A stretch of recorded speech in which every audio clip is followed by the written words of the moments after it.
The bride everyone came to pity was sitting alone in the snow, until a quiet rancher asked her one question she never expected to hear.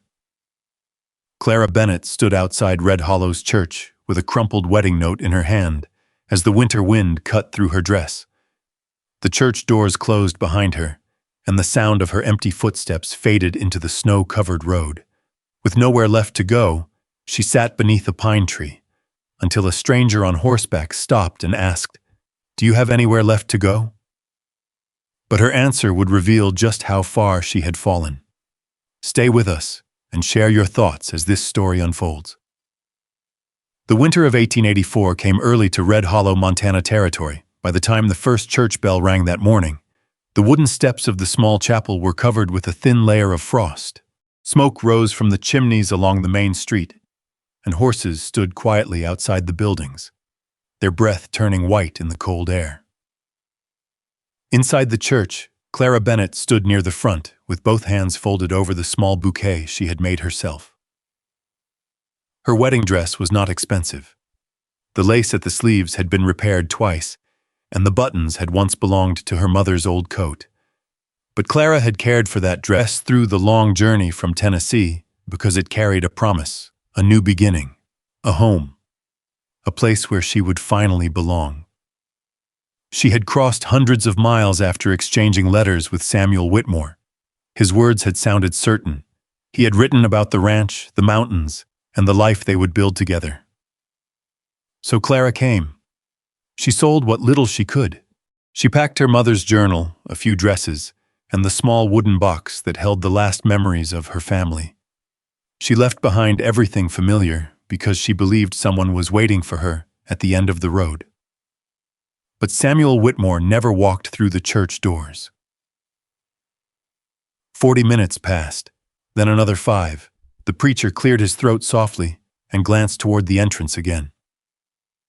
People in the pews began whispering. Some looked away out of discomfort. Others watched with the quiet curiosity of a town that knew it would have something to discuss by sunset. Then the church door opened. But it was not Samuel. A young boy stepped inside, holding a folded piece of paper. "Miss Bennett?" Clara looked at him. The boy lowered his eyes as he walked forward.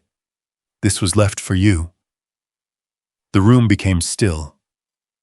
Clara accepted the letter. For a moment she simply held it, then she opened it. The message was short. Samuel Whitmore had changed his mind. His family had arranged another match, one that would bring land and financial support. He would not be coming. No explanation, no apology, no courage to say the words himself. Clara read the letter once, then again. The paper trembled slightly between her fingers, but her face remained calm. The preacher looked down. An older woman in the front row whispered something to the person beside her. Clara folded the letter carefully. Making each crease neat, she placed it inside her coat pocket. Then she reached up and removed her veil. The small movement seemed louder than any sound in the church. She did not cry. She did not ask anyone to stop him. She simply turned and walked down the aisle alone. Outside, the cold wind touched her face. Behind her, the church doors closed. Red Hollow continued moving around her. People stepped aside as she passed. Some offered sympathy with their eyes. Some looked away because they did not know what to say. But no one asked the question that mattered. Where would she go now? Clara walked beyond the last buildings of town, carrying the small wooden trunk that suddenly felt heavier than it had that morning. The road ahead stretched between snow-covered hills and dark pine trees. She had no family waiting in Tennessee. Her father was gone. The small home where she had grown up had been sold. The ranch she thought she would join no longer existed. The future she had crossed the country for had disappeared in a single piece of paper. By late afternoon, the wind grew stronger. Clara's boots sank into the snow along the mountain road. Her wedding dress was no longer a symbol of hope. It was only a reminder of a promise someone else had broken. She finally stopped beneath a large pine tree beside the road. She placed her trunk down and sat quietly. The sky turned gray. Snow began falling again. For the first time all day, there was no one watching. No whispers, no pity. Only the sound of the wind moving through the branches above her. Clara lowered her eyes to her hands, hands that had worked since childhood, hands that knew horses, gardens, and hard seasons, hands that still had something to give, even if she did not know where to give it. Then through the quiet snowfall, another sound reached her. Hooves, slow, steady. A rider appeared through the white curtain of snow. The horse stopped several yards away. The man in the saddle looked toward the woman sitting alone beside the road, wearing a wedding dress in the middle of nowhere. He removed his hat. His name was Ethan Walker, and neither of them knew that this cold winter evening was the moment both their lives began to change. Ethan had spent most of his life learning the language of quiet things, the sound of a loose fence post before a storm, the difference between a tired horse and an injured one, the way the wind moved across the Bitterroot Mountains before snow arrived. He was not a man who stopped often. The ranch north of Red Hollow demanded too much of his time for that. Every morning, before sunrise, Ethan checked the water troughs, fed the horses, and walked the northern fence line where the snow drifted higher than a man's boots. His ranch was not large compared to the Whitmore lands, but every piece of it had been built by his own hands, the barn doors he repaired, the cabin walls he stacked, the fields his father had once cared for. It was a place that carried memories, even when there was no one inside to speak them aloud. That evening, Ethan had been returning from town with supplies tied behind his saddle, a sack of flour, a small tin of coffee, nails for the barn roof. The receipt from the general store was folded inside his coat pocket, along with a note from the blacksmith about a repaired horseshoe waiting to be picked up next week. Ordinary things, the kind of things that made up an ordinary life, until he saw her. At first, Ethan thought the shape beneath the pine tree was an abandoned coat or a piece of cloth caught in the snow. Then the wind shifted. He saw the white fabric, the small wooden trunk, the woman sitting alone. He slowed his horse. The closer he came, the more he understood. A wedding dress, out here, in the cold, with no carriage nearby, no family, no one. Ethan had seen Clara Bennett earlier that day at the church. He had been standing near the back wall, only there because he had business in town, and had stopped inside when he heard there was a wedding. He remembered the silence when the boy delivered the letter. He remembered the way Clara folded the paper instead of tearing it. Most people would have broken down. She had simply walked away. That stayed with him. Ethan guided his horse closer, but stopped several yards away. He knew enough about people to understand that sometimes the kindest thing you could do was leave them room. He removed his hat. Miss Bennett. Clara lifted her head. For a moment, she looked as if she had forgotten the world was still moving around her. Then she recognized him. You were at the church. Ethan nodded.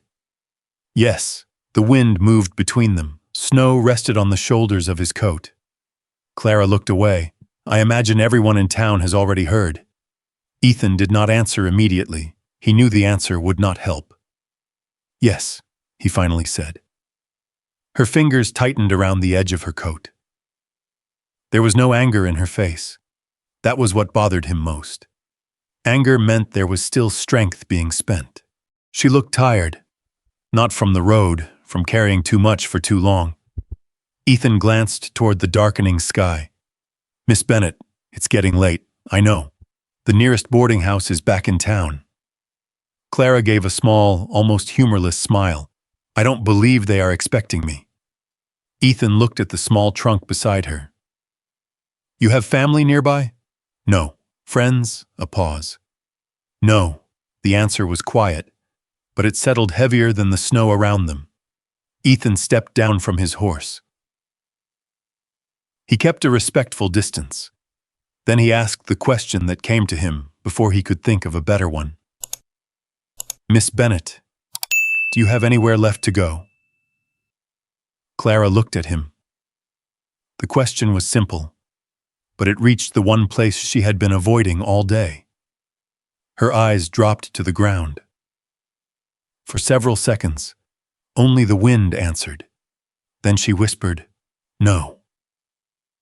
Ethan did not look away. He did not offer pity. He did not say everything would be fine. Because sometimes those words were easier for the person saying them than the person hearing them.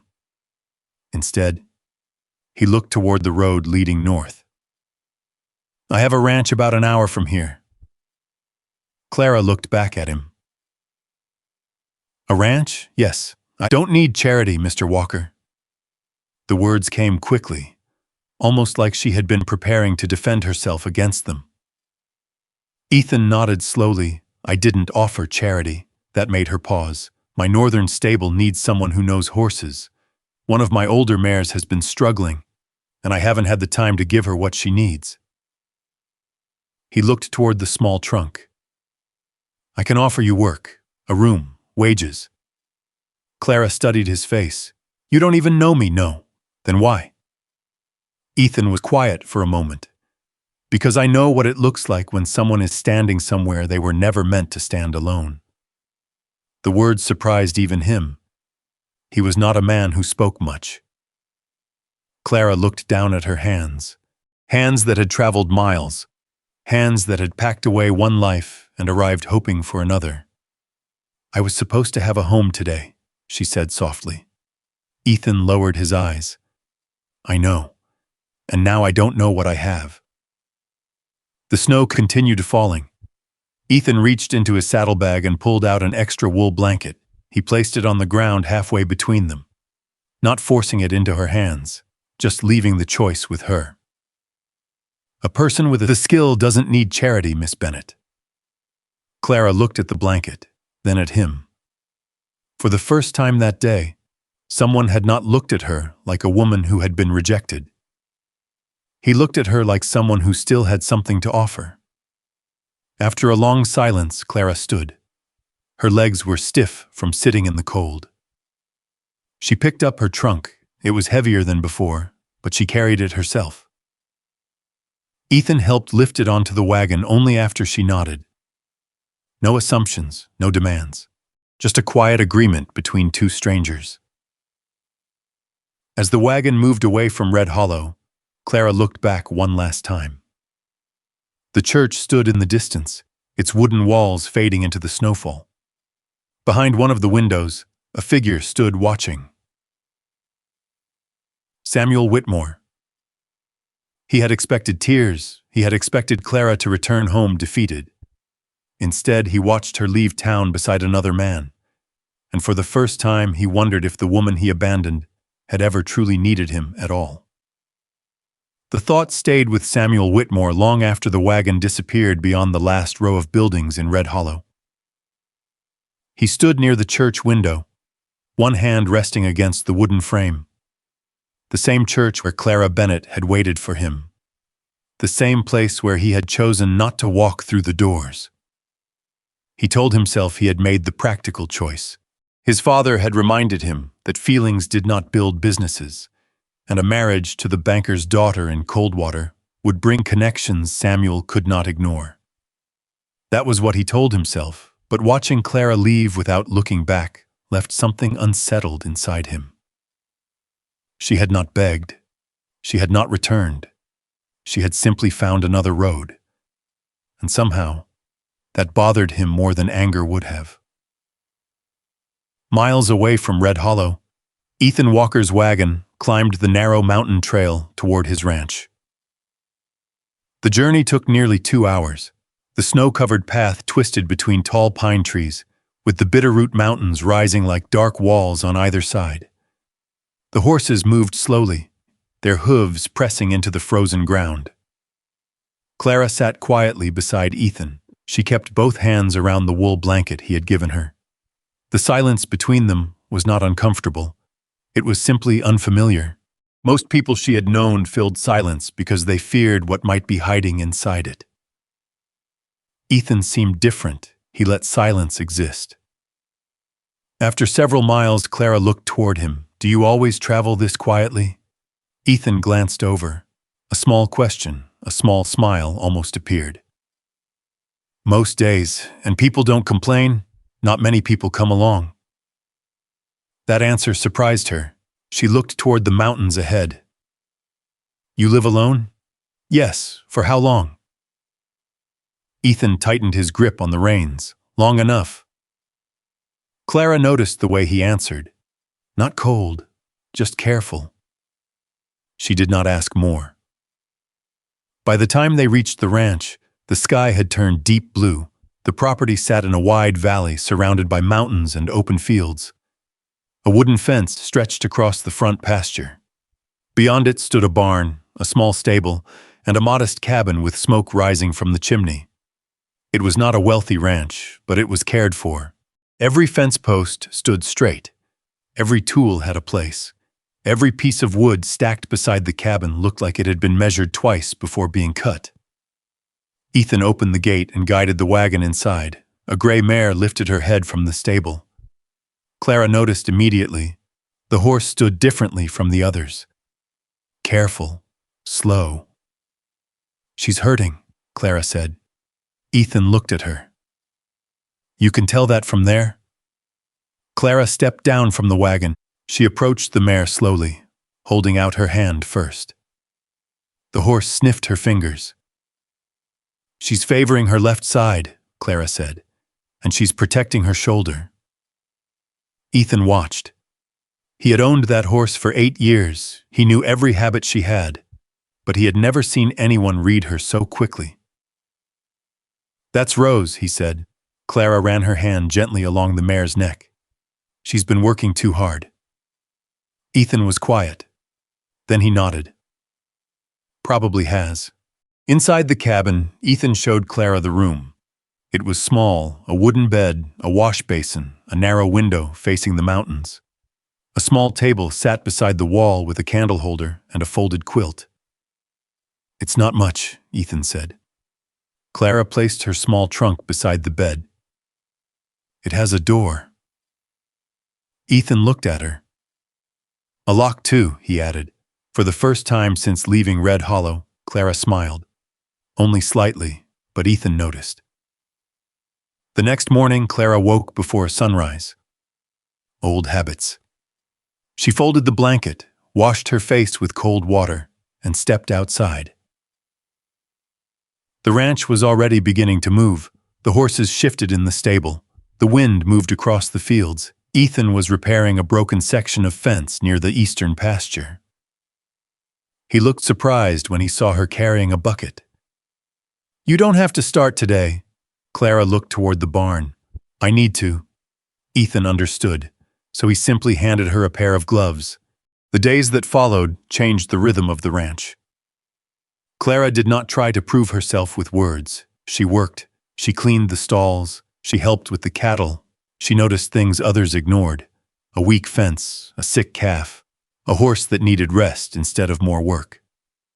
The ranch hands slowly stopped watching her with suspicion and started watching her with curiosity, especially after she helped Ethan calm a frightened young horse that had refused every rider for weeks. You have a way with them, Ethan said afterward. Clara looked at the horse. My father said animals know when someone is trying to control them. She paused. They listen better when they know they are safe. Ethan remembered those words because he wondered if people were the same.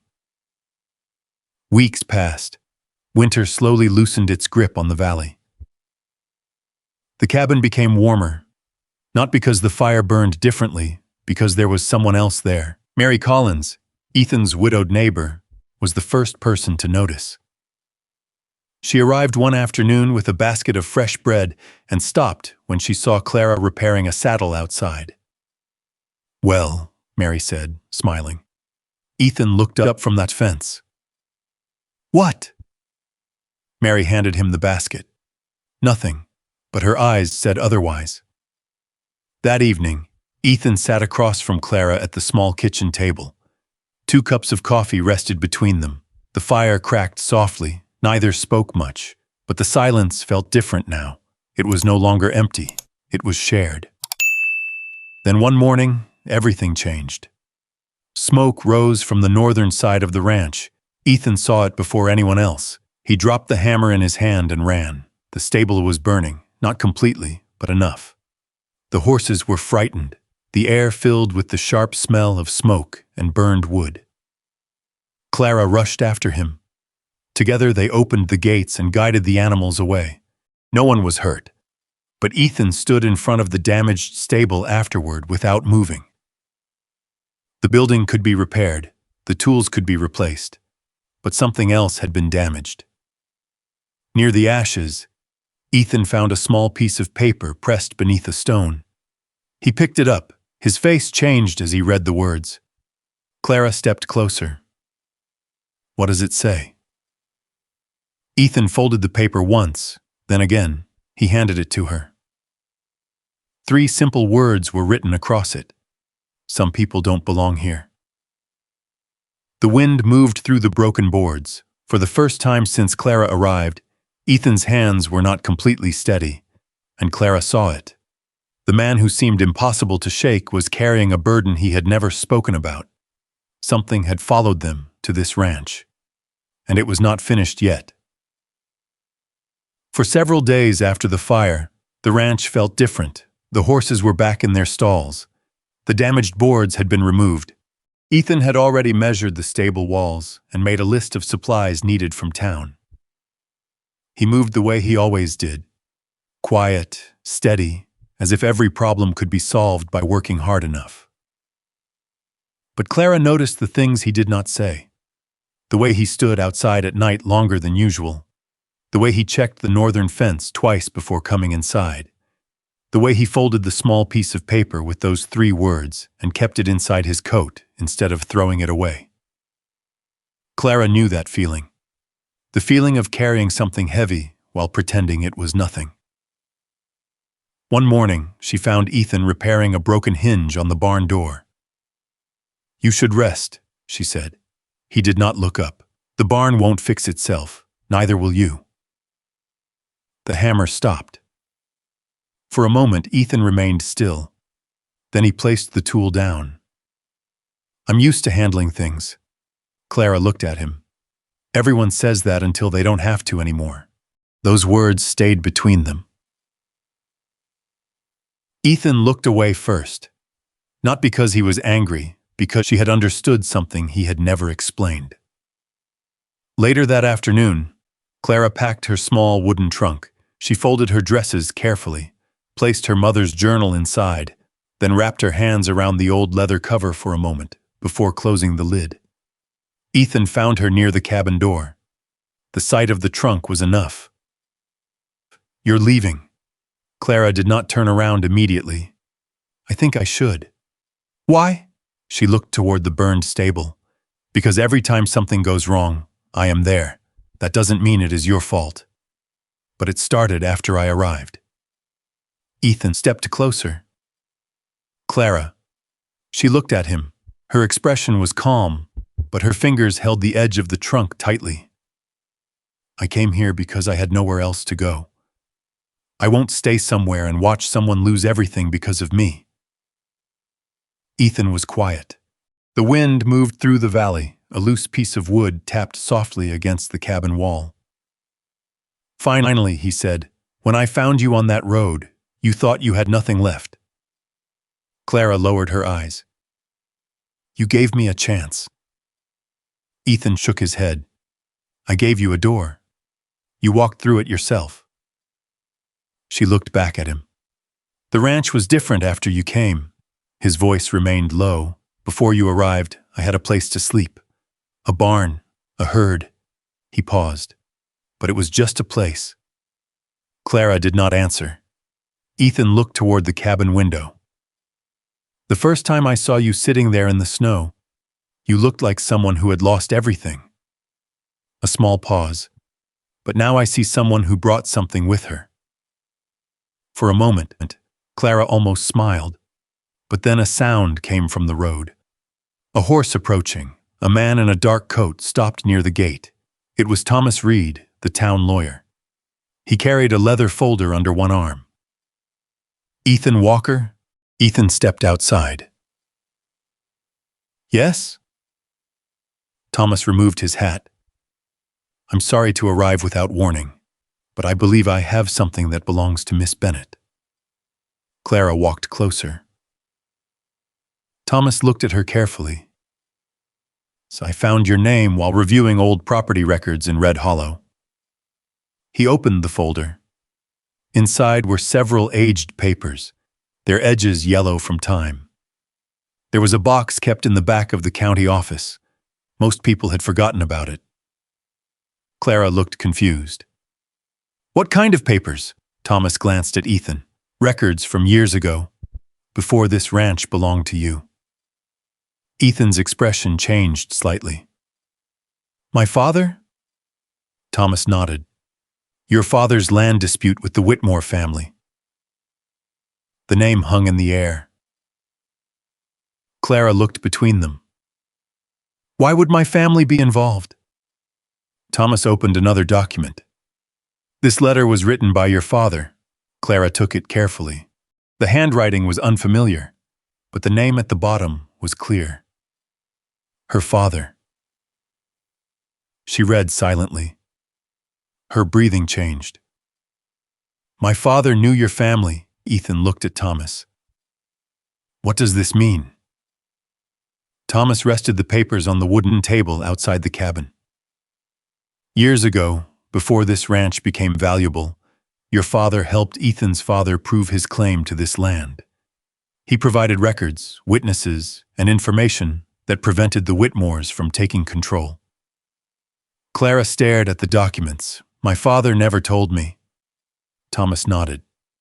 People sometimes keep quiet about the things they did when they had little power. The valley became silent. For years, Ethan believed he had built everything alone. For years, Clara believed she had arrived with nothing. Now they both stood there realizing their lives had been connected long before they ever met. But before either of them could say more, another sound came from the road. Several horses. Richard Whitmore rode at the front. Behind him was the town sheriff. Richard stopped at the gate. His eyes moved from Ethan to Clara, then to the papers on the table. You found them. Thomas closed the folder. Found what? Richard gave a thin smile. Old stories. Ethan stepped forward. These are not stories. Richard looked at him. Careful, Ethan. Old papers don't change who owns what.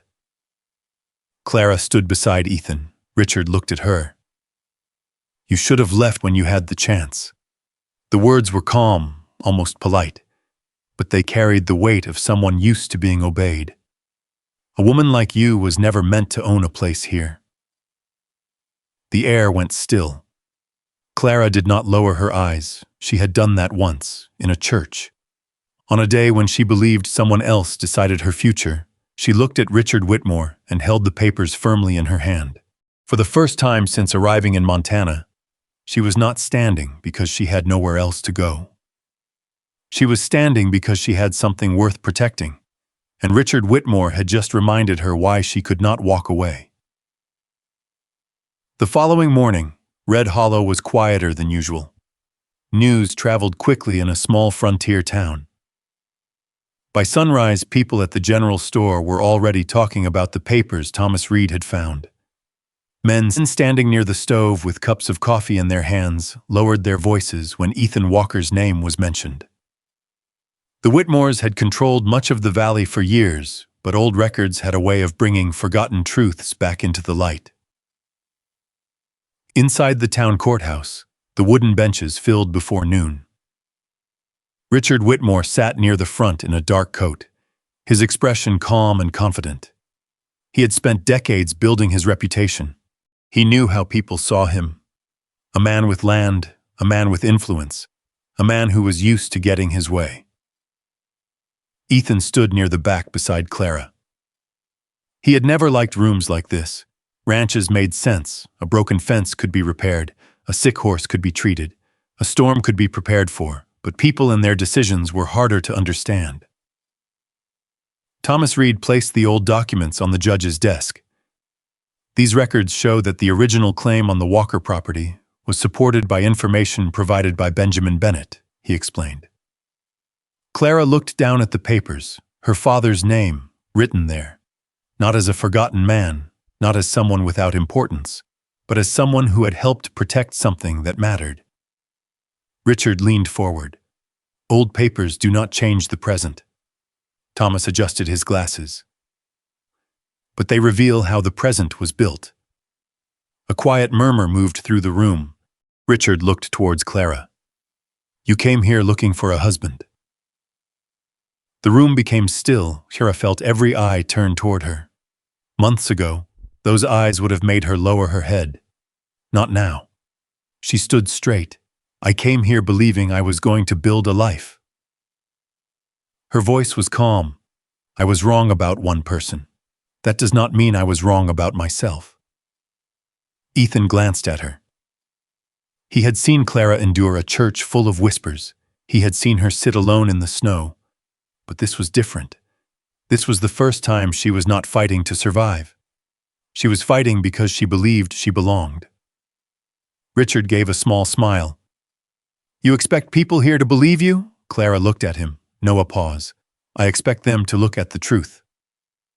Thomas continued presenting the documents, letters, receipts, land records, old agreements.